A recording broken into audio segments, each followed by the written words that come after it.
Megawati disarankan mundur dari Ketum PDIP, buntut kasus Hasto Kristianto. Megawati disarankan mundur dari jabatan Ketua Umum PDIP setelah Hasto Kristianto ditetapkan sebagai tersangka oleh KPK. Adalah mantan kader DPP PDI Perjuangan, Effendi Simbolon, yang menyarankan Megawati untuk mundur sebagai Ketum PDIP. Effendi juga menyatakan secara tegas, Ketua Umum DPP PDIP Megawati Soekarnoputri harusnya bertanggung jawab atas perkara yang menjerat Sekjen DPP PDIP Hasto Kristianto. Pasalnya, kata dia, apa yang menimpa Hasto saat ini merupakan petaka besar bagi partai berlogo kepala banteng moncong putih itu dengan posisi yang cukup sentral. Harus ada pertanggungjawaban dari Ketua Umum juga bahwa ini kan ada pelanggaran hukum, kata Effendi saat ditemui awak media di kantor Kementerian Koordinator Bidang Infrastruktur dan Pembangunan Kewilayahan RI, Rabu, tanggal 8 Januari tahun 2025.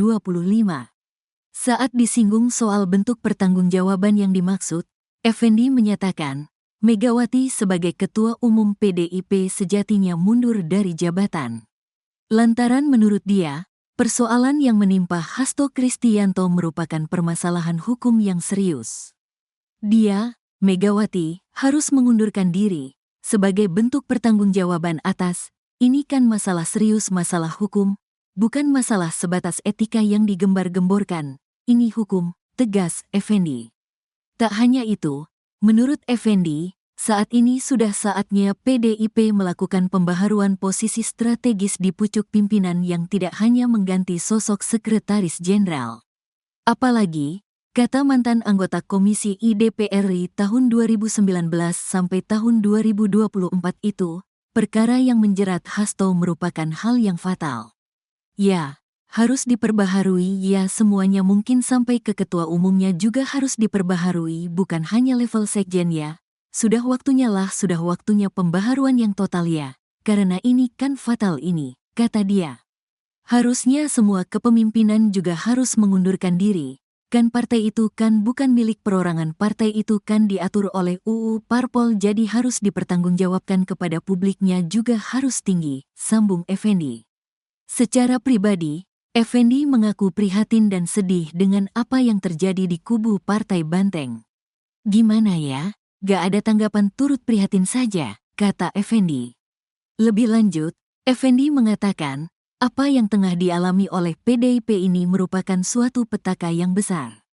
Pasalnya, selama dirinya menghuni sebagai kader di partai pimpinan Megawati Soekarnoputri tersebut, tidak pernah ada perkara yang melibatkan sosok dengan jabatan tinggi. Ya, itu kan dengan sendirinya, turut prihatin, ini petaka yang sangat besar ya buat partai yang lama saya ikut di sana ya, belum pernah ada setinggi ini posisinya, kata dia. Hasto Kristianto sebelumnya telah ditetapkan sebagai tersangka dalam 2 kasus yang melibatkan mantan calon legislatif PDIP, Harun Masiku. Kasus pertama adalah dugaan suap terkait penetapan pergantian antar waktu, PAO, anggota DPR periode tahun 2019 sampai tahun 2024. Kasus kedua adalah dugaan perintangan penyidikan atau obstruction of justice yang dilakukan Hasto dalam penanganan kasus Harun Masiku.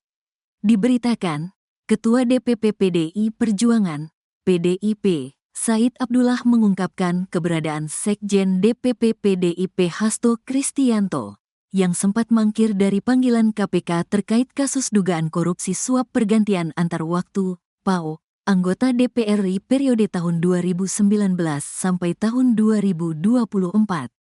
Diungkapkannya, Hasto masih berkegiatan di kantor DPP PDIP setiap harinya. Pak Hasto tidak kemana-mana, Pak Hasto setiap hari ke DPP partai, kata Said di Kompleks Parlemen, Senayan, Jakarta, Rabu, tanggal 8 Januari tahun 2025. Said menjamin bahwa PDIP dan Hasto menghormati proses hukum yang berlaku. Pak Hasto ada di rumahnya, setiap hari ke DPP. Memang Pak Hasto kabur, ucapnya. Lebih lanjut, Said memastikan bahwa pemeriksaan ulang terhadap Hasto tidak akan mengganggu perayaan HUT PDIP pada tanggal 10 Januari. Kami sama sekali tidak terganggu oleh hal apapun. Karena ini agenda partai, pungkasnya.